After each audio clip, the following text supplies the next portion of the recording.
Bismillahirrahmanirrahim. Assalamualaikum warahmatullahi wabarakatuh. Hari ini saya akan memperkenalkan mengenai sejarah perkembangan hak asasi manusia. Perlu kita ketahui bahwa sejarah perkembangan hak asasi manusia secara akademik itu mulai dikenal pada masa kerajaan Babilonia, di mana pada masa itu dikenal dengan namanya hukum Hammurabi. Kerajaan Babilonia ini ada pada waktu 2000 tahun sebelum Masehi. Ya, di mana pada waktu itu ada ketentuan yang menjamin keadilan bagi warga negara, dan keadilan itulah yang dilakukan agar tidak terjadi kesewenang-wenangan yang dilakukan oleh pihak kerajaan terhadap rakyatnya. Jadi mulai dikenal dengan istilah menjaga hak-hak dari warga negara itu sendiri. Kemudian pada tahap kedua itu ada yang namanya Solon.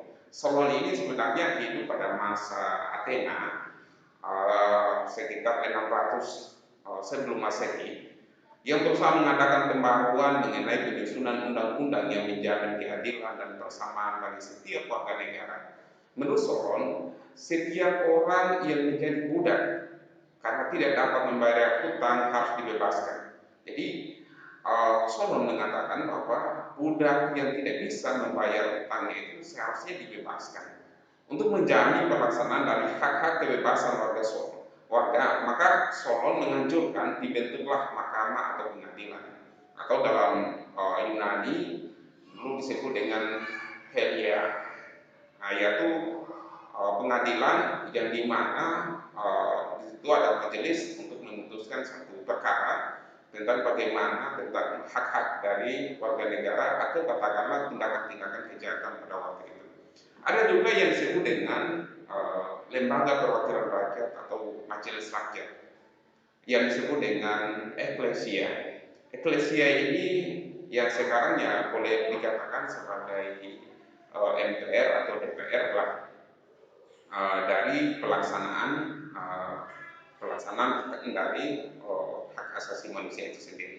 Kemudian ada yang disebut dengan Perikles. Perikles ini hidup pada tahun 495 sampai 429 sebelum Masehi. Perikles merupakan seorang negarawan di Athena. Dia berusaha untuk memberikan satu jaminan keadilan bagi warga negara yang miskin, bahwa setiap orang dapat menjadi anggota majelis rakyat dengan syarat sudah berusia 18 tahun. Ia menawarkan sistem demokrasi untuk menjamin hak dari warga negara pada waktu itu adalah di Athena. Konsep demokrasi yang ditawarkan Pericles secara objektif mengandung banyak kelemahan. Terlepas dari semua kelemahan itu, ia tetap dipandang sebagai tokoh yang memperjuangkan hak asasi manusia. Apa kelemahan? Ya, kelemahannya pada waktu itu adalah oleh pihak kerajaan merasa terancam dengan adanya kebebasan bagi rakyatnya, gitu. Merasa terancam karena pada waktu itu ada sistem perbudakan di mana orang-orang miskin bisa menjadi budak kerajaan pada waktu itu. Jadi kalau misalnya warga atau masyarakat kecil diberikan kebebasan dalam hal berdemokrasi, maka ini akan menjadi ancaman bagi pihak kerajaan pada waktu itu. Oleh karena itu, sekian lama memang pihak kerajaan tetap mempertahankan sistemnya, di mana sistem itu ya membuat mereka langgeng gitu, dari kakeknya, kemudian ayahnya, kemudian turun temurun, ya. Bahkan mereka menginginkan adanya satu sistem di mana kekuasaan itu tetap dipegang oleh mereka. Tetapi kembali lagi bahwa di Athena itu ada memang sistem demokrasi, tapi ya seperti itu, bahwa ada semacam permainan politik, ya namanya juga demokrasi, ada permainan politik untuk melanggengkan kekuasaan. Tentu hanya orang-orang tertentu yang pastinya akan mendapatkan kekuasaan itu. Kemudian selanjutnya ada tiga tokoh terkenal dalam filsafat yang sampai hari ini masih merupakan rujukan dari para akademik, utamanya yang belajar tentang filsafat. Ada yang dinamakan dari Socrates, ada Plato dan Aristoteles. Socrates, Plato, dan Aristoteles ini mempunyai hubungan uh, antara guru dan murid. Jadi Socrates mempunyai murid yang namanya Plato dan Plato mempunyai murid namanya Aristoteles. Masing-masing punya perbedaan pendapat, bahkan antara Plato dan Aristoteles terjadi pertentangan pendapat. Pertentangan, misalnya mengatakan bahwa demokrasi itu, satu sisi demokrasi itu baik, tapi ada juga yang mengatakan bahwa demokrasi itu buruk. Jadi inilah satu pandangan di mana dalam kalangan akademik perbedaan pendapat itu ya wajar-wajar saja. Ya bahwa kalau kita lihat seperti sekarang sistem demokrasi itu ya faktanya banyak terjadinya korupsi, semakin melebarnya kesenjangan antara si kaya dan si miskin, semakin banyak yang kelaparan dan lain sebagainya. Bahkan banyak yang memanipulasi suara hanya untuk mendapatkan kepentingan kekuasaan pada waktu itu. Ya, terlepas dari situ, demokrasi adalah salah satu juga sistem yang diperjuangkan oleh masyarakat. Di mana demokrasi ini lahir sebenarnya pada saat pemerintahan itu otoriter. Maka orang-orang di bawah atau rakyat di bawah ingin memperjuangkan hak-haknya sendiri, di mana penentuan kekuasaan itu hak ditentukan salah satunya adalah oleh rakyat. Bahkan demokrasi itu ya sudah dikenal dengan pemerintahan dari rakyat, oleh rakyat, dan untuk rakyat pasti. Saya perlu menjelaskan ketiga tokoh ini. Socrates itu hidup pada tahun 470 sampai 399 sebelum Masehi. Plato hidup pada tahun 420 sampai 348 sebelum Masehi, dan Aristoteles hidup pada tahun 348 sampai 322 sebelum Masehi. Mereka mengungkapkan tentang hak asasi manusia berkaitan dengan kewajiban atau tugas negara. Socrates banyak mengkritik praktek demokrasi pada masa itu. Ia mengajarkan tentang HAM, kebijaksanaan, keutamaan, keadilan, dan lebih jauh menekankan agar warga berani mengkritik pemerintah yang tidak mengindahkan keadilan dan kebebasan dari masyarakat itu sendiri. Jadi Socrates ini sebenarnya dalam cerita-cerita filsafat dikatakan bahwa ia dibunuh, diracuni. Ya, ada yang mengatakan bahwa dia dihukum mati, ada yang mengatakan bahwa dia diracuni. Jadi dia meminum racun karena sangat berbahaya bagi pemerintah pada saat itu. Jadi orang yang mengkritik pemerintah sebenarnya yang menganggap bahwa dirinya dalam artian pemerintah itu orang yang mengkritik bagi pihak yang mengkritik pemerintah pada waktu itu sangat terancam kekuasaannya. Jangan sampai dilengsarkan dan jangan sampai dikudeta, jangan sampai diketahuan kejelekannya. Jadi pada masa Yunani kuno itu memang sudah banyak terjadi praktek-praktek mafia dalam pemerintahan, dan itu dikritik. Salah satunya diajarkan oleh Socrates bagaimana mengkritik kebijakan pemerintah yang tidak berpihak kepada masyarakat atau tidak berkeadilan. Tetapi ya pada waktu itu pihak kerajaan merasa terancam dengan adanya pernyataan dari Socrates itu. Maka karena sangat berbahaya pemikirannya itu, maka pihak kerajaan menyatakan bahwa harus dibunuh dengan caranya meminum racun. Kemudian setelah Socrates meninggal, ada muridnya namanya Plato. Plato ini sangat terkenal sekali dalam ilmu-ilmu filsafat karena banyak cerita-cerita, kisah-kisah mengenai dia, di mana dalam literaturnya itu sebenarnya lebih banyak berisi tentang dialog, percakapan antara Plato dengan muridnya atau dengan orang lain. Jadi lebih banyak pada sebuah dialog dalam buku-buku yang berjudul Nomoi.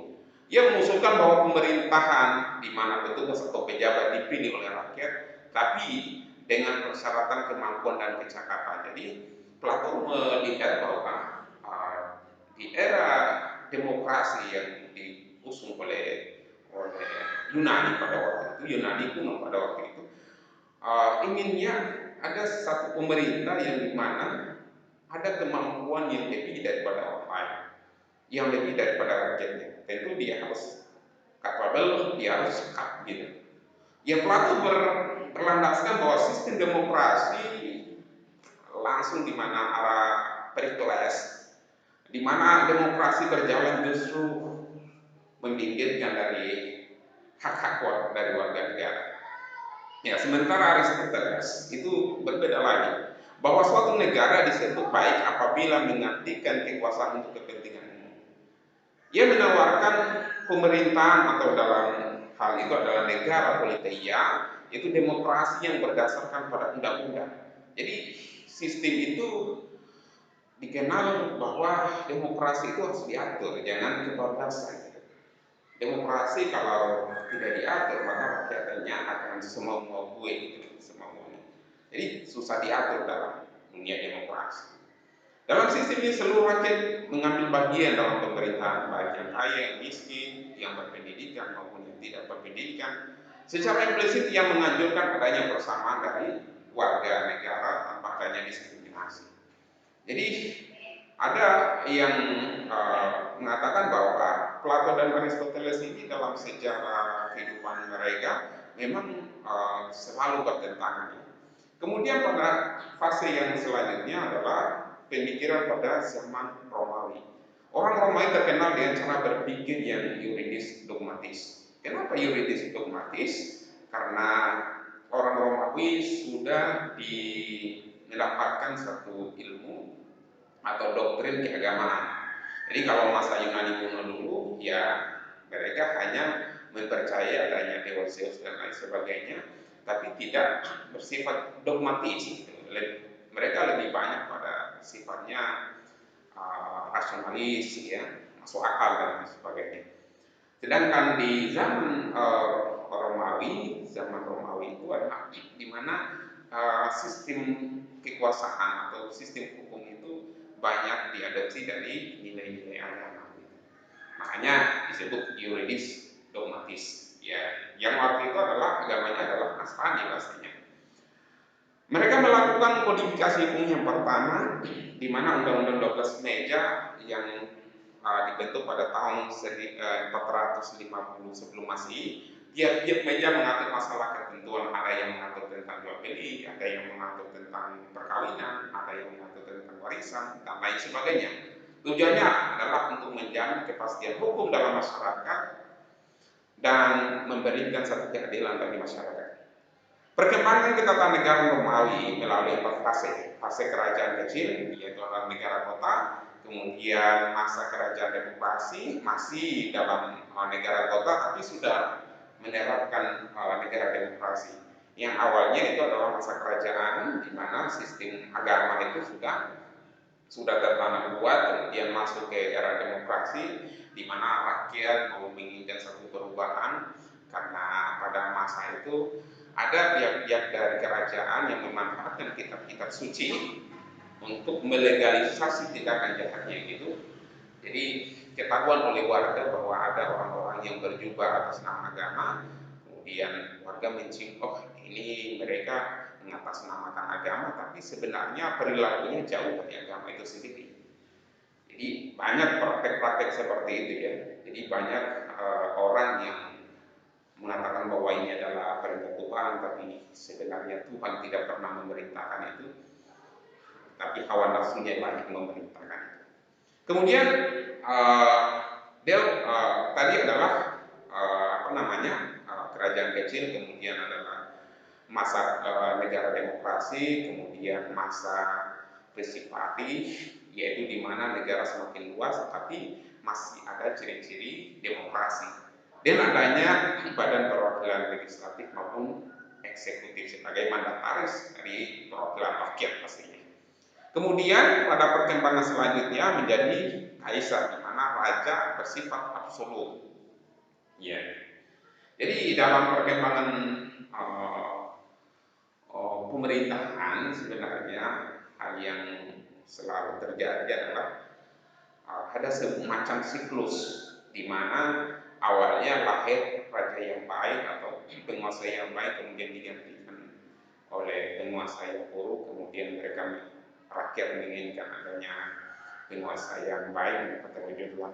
Dan siklus itu selalu menjadi sebuah catatan sejarah sebenarnya dalam perjalanan perkembangan negara. Kemudian kodifikasi hukum yang kedua dilakukan oleh Kaisar Julius yang lahir pada tahun 527 sebelum Masehi sampai 565 sebelum Masehi, yang dikenal dengan Corpus Loris Civilis. Yang terdiri dari 4 buku yang merupakan cikal bakal dari kitab undang-undang hukum perdata atau yang sering dikenal dengan Kode Napoleon. Kemudian pada konsep hukum Romawi inilah yang merupakan satu penanda adanya namanya Renaissance atau masa pencerahan, di mana masa pencerahan ini sebuah konsep yang mengusung adanya satu konsep baru, di mana gagasan agama itu selalu di nomor 2 tadi yang ada adalah bagaimana adanya inovasi, adanya rasionalitas, adanya profesionalitas dan lain sebagainya, yang dimana pada masa itu mereka mengagungkan cara berpikir manusia yang cukup maju. Ya, makanya terjadilah perkembangan yang cukup besar. Sedangkan dalam perkembangan dogmatisnya, ya apa yang dikatakan oleh Tuhan itulah yang dikerjakan. Jadi pada masa-masa tertentu dogmatis itulah yang menjadi satu kekuatan spirit bagi kerajaan maupun bagi rakyatnya. Tapi dalam proses perjalanannya, dogmatis inilah yang dalam perkembangannya dimanfaatkan oleh para penguasa yang jahat. Mereka berjubah atas nama agama, kemudian mereka mengambil merampas hak dari rakyat itu sendiri, dan rakyat merasa bosan dengan adanya ajaran dogmatis itu. Artinya mereka mengatakan bahwa agama ya agama, tidak boleh dicampur pada kepentingan manusia. Kurang lebih seperti itu. Kemudian selanjutnya adalah pada masa Magna Carta yang lahir pada tahun 1215 atau tepatnya pada 15 Juli 1215. Jadi pada waktu itu ada kesewenang-wenangan dari pihak kerajaan Inggris. Jadi ini Magna Carta ini adalah lahir di Inggris memang, yang mendorong para bangsawan untuk melakukan perlawanan. Jadi di internal kerajaan juga terjadi perlawanan. Raja dipaksa menandatangani piagam besar atau yang dinamakan dengan Magna Carta yang berisi 63 pasal pada waktu itu. Tujuannya Magna Carta ini atau piagam ini adalah untuk memberikan keadilan atau membela keadilan dan hak-hak dari para bangsawan. Jadi pada waktu itu ya dari pihak kerajaan merasa ada yang terzalimi, ada tebang pilih, ya sehingga inginnya adanya Magna Carta yang dimana adanya keadilan dalam kerajaan. Kemudian esensi dari Magna Carta adalah supremasi hukum di atas kekuasaan. Jadi hukum itu di atas kekuasaan. Karena kenapa? Mereka melihat bahwa kalau hukum sudah di bawah kekuasaan, maka akan terjadi yang dinamakan dengan politisasi hukum itu. Jadi hukum itu dibuat untuk kepentingan para penguasa. Nah, inilah yang menjadi masalah. Selama ini ada pihak-pihak yang merasa dirinya paling kuat dalam pemerintahan, kemudian mereka menggunakan kekuasaan itu dengan memutarbalikkan sebuah fakta, memutarbalikkan sebuah kebenaran, kemudian hukum dibolak-balik hanya untuk para penguasa merasa aman dengan kekuasaan itu atau tidak mau diadili. Ya, oleh karena itu ada istilah namanya hukum itu tajam di bawah, tumbuh di atas. Nah, inilah yang disebut dengan kekuasaan itu berada di atas dari hukum itu sendiri. Nah, oleh karena itu para bangsawan itu berjuang agar hukum itu harus berada di atas dari kekuasaan. Jadi ada namanya supremasi hukum, di mana hukum menjadi panglima untuk menegakkan keadilan. Jadi piagam ini menjadi landasan terbentuknya pemerintah monarki konstitusional yang awalnya adalah monarki absolut. Prinsip dalam piagam ini adalah pertama, kekuasaan raja harus dibatasi. Yang awalnya kekuasaan raja tidak dibatasi karena kenapa? Ya itulah yang disebut dengan namanya monarki absolut. Monarki absolut itu adalah di mana kekuasaan atau hukum itu sendiri dibuat oleh pihak kerajaan atau raja itu sendiri dan koleganya untuk kepentingan mereka sendiri.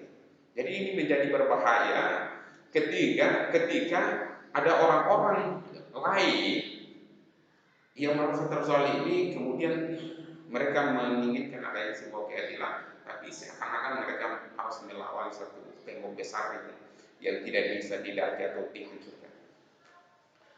Ya itulah yang terjadi, di mana dalam piagam Magna Carta pada poin yang pertama adalah bagaimana membatasi kekuasaan raja agar tidak terjadi kesewenang-wenangan kekuasaan.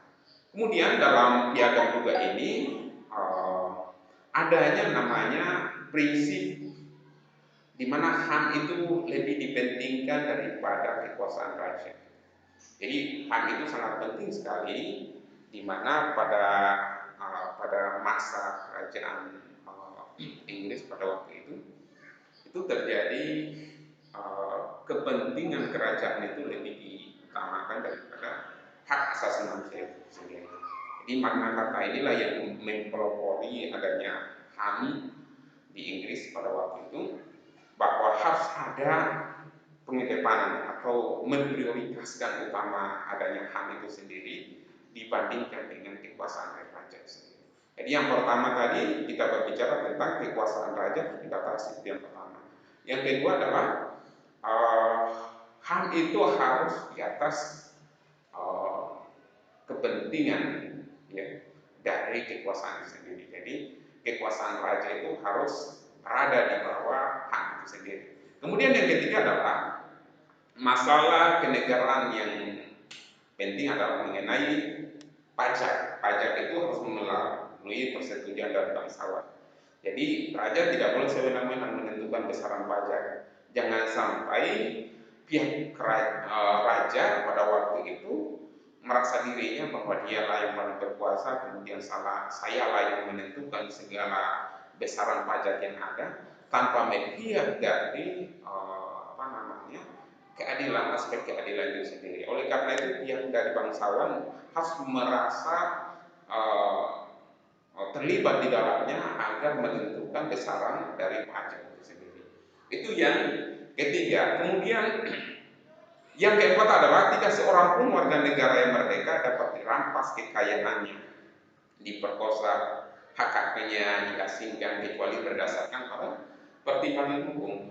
Nah, jadi tidak ada sebuah keputusan yang dilakukan oleh hakim itu tanpa sebuah keputusan hukum, atau tidak ada sebuah hukuman dari pihak kerajaan tanpa mempertimbangkan pada aspek hukum yang adil. Jadi tidak boleh ada kemerdekaan yang dirampas oleh pihak kerajaan, atau ada harta kekayaan yang dirampas oleh kerajaan, atau ya istilahnya namanya memperkos dari hak itu sendiri, atau mengasingkan dan lain sebagainya, maka itu akan terjadi ketidakadilan dari hukum itu sendiri. Oleh karena itu piagam Magna Carta ini adalah salah satu yang mempelopori adanya tidak boleh merampas hak atau mengambil kebebasan itu sendiri atau mengambil kekayaan dari warganya. Jadi ada empat tadi. Yang pertama adalah kedaulatan atau kekuasaan raja harus dikurangi atau dibatasi. Yang kedua adalah HAM itu harus lebih dipentingkan daripada kekuasaan raja. Kemudian yang ketiga adalah masalah pajak itu harus mendapatkan persetujuan dari bangsawan. Dan yang keempat adalah pihak dari kerajaan tidak boleh merampas hak-hak dari warga negara tanpa melalui pertimbangan dari hukum itu sendiri.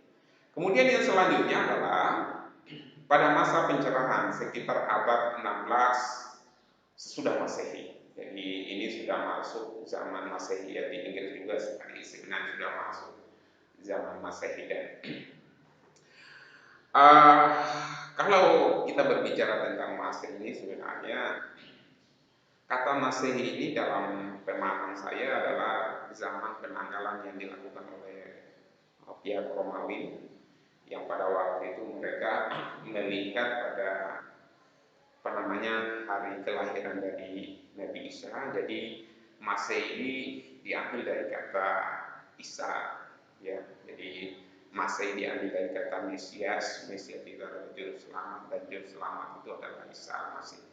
Jadi itu yang hanya disebut Masehi ini adalah penanggalan uh, kaum Nasrani, ya.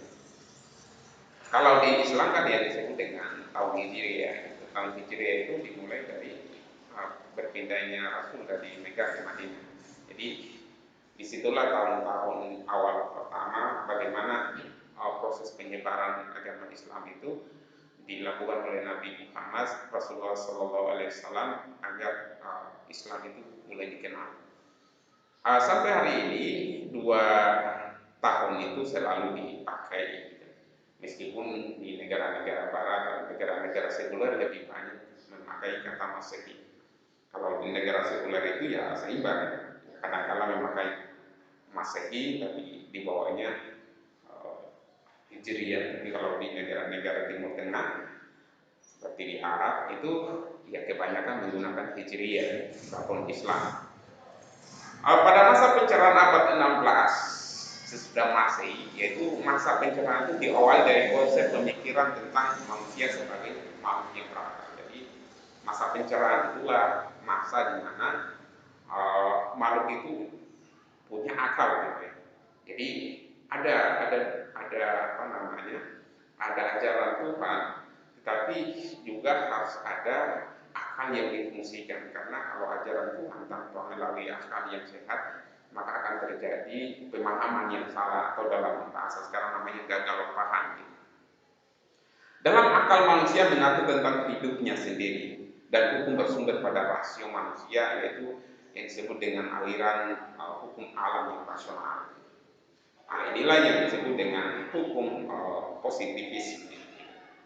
Hukum positivisme itu ya hukum yang dimana alam-alam rasionalitas itu ada di dalamnya dan meruntuhkan pemikiran yang bersumber dari rasio Tuhan atau teokrasi. Jadi di situ terjadi semacam apa namanya tabrakan, gitu. Tabrakan cara pandang, gitu. Ada yang mengatakan bahwa oh ini kalau semuanya bersumber dari rasio Tuhan itu kapan kita mau berbuat, gitu. Karena semuanya sudah diatur Tuhan. Nah, ada yang mengatakan ya kaum rasionalitas mengatakan bahwa ya kita punya kebebasan untuk menentukan diri masa depan kita. Ya kalau kita melihat pada aspek teologi bahwa semua sudah diatur oleh Tuhan, gitu.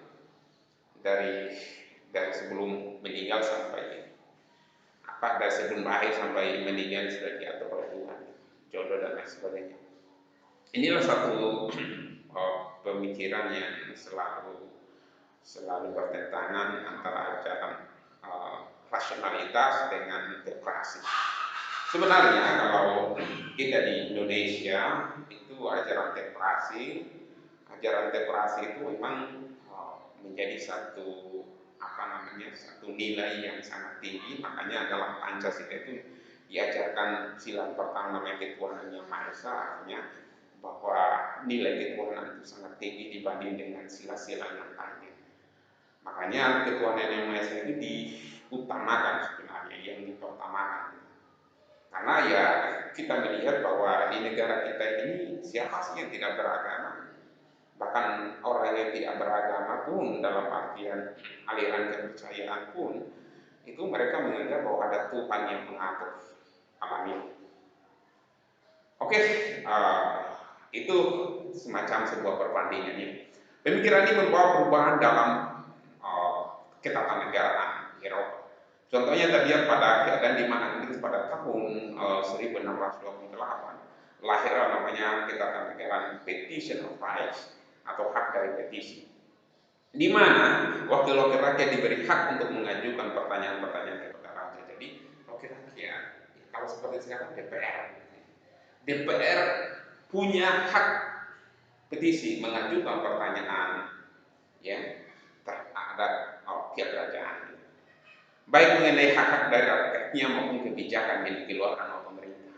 Jawaban-jawaban raja lebih menegaskan apa yang menjadi hak-hak dari rakyatnya sendiri. Jadi dalam petisi itu ada hak dari anggota Dewan Perwakilan Rakyat yang dimana ya kerajaan punya kewenangan yang terbatas atau yang disebut dengan namanya monarki konstitusional gitu. Jadi ada monarki absolut, ada monarki konstitusional. Pada tahun 1670 keluar namanya Habeas Corpus Act. Itu sejadi peraturan raja berupa undang-undang tentang penegasan penahanan yang ditujukan kepada hakim atau badan peradilan yang melarang melakukan penangkapan atau penahanan sewenang-wenang tanpa surat perintah dari raja. Undang-undang itu merupakan cikal bakal dari hukum pidana. Jadi inilah yang salah satu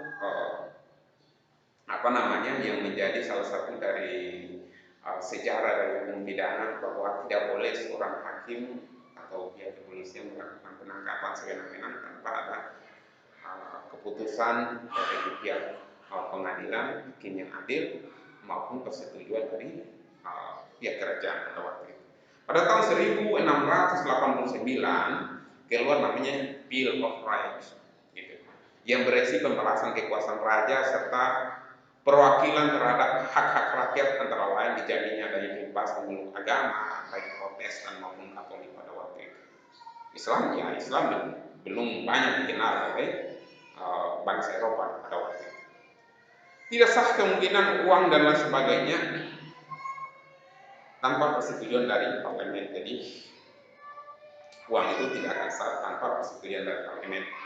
Hak untuk mengajukan petisi bagi rakyat guna meminta penjelasan dan melakukan koreksi terhadap raja, dalam artinya adalah kebijakan raja oleh rakyat mengenai hak-hak yang tidak mesti dilakukan oleh raja. Jadi rakyat juga ya punya hak untuk melakukan koreksi terhadap ya kerajaan yang dimana kebijakannya itu diduga sudah melakukan pelanggaran terhadap hak dari warga negara sendiri. Kemudian pemilihan parlemen harus bebas gitu, bebas dalam artian tidak boleh ada campur tangan dari pihak kerajaan, tidak boleh ada namanya manipulasi, tidak boleh adanya intervensi yang dapat menimbulkan ketidak profesionalitasnya para parlemen dalam bekerja. Kemudian di situ ada hak imunitas bagi parlemen. Jadi hak imunitas itu hak kebal umum. Nah, sekarang dulu pernah namanya hak imunitas, tapi itu ditentang oleh masyarakat di Indonesia. Maksud saya di Indonesia pernah diajukan hak imunitas, tapi sudah ada ya undang-undang MD3 itu sudah ada hak imunitas, tapi itu menjadi kontroversi bahwa imunitas itu sebenarnya menjadi alat bagi anggota dewan untuk berlindung di balik kejahatan ini. Tapi kalau misalnya hak imunitas itu digunakan dengan baik ya boleh jadi. Tapi yang menjadi masalah publik interest atau katakanlah kepercayaan atau trust dari publik itu kurang ya, sehingga untuk memberikan hak imunitas itu sangat susah untuk sekarang. Ya kalaupun diberikan ya dipaksakan, berarti ada politisasi. Itu saja yang bisa saya berikan. Semoga dapat memberikan manfaat buat kita semuanya. Nanti saya akan melanjutkan pada materi-materi selanjutnya. Saya tutup dengan ucapan billahi taufiq wal hidayah. Assalamualaikum warahmatullahi wabarakatuh.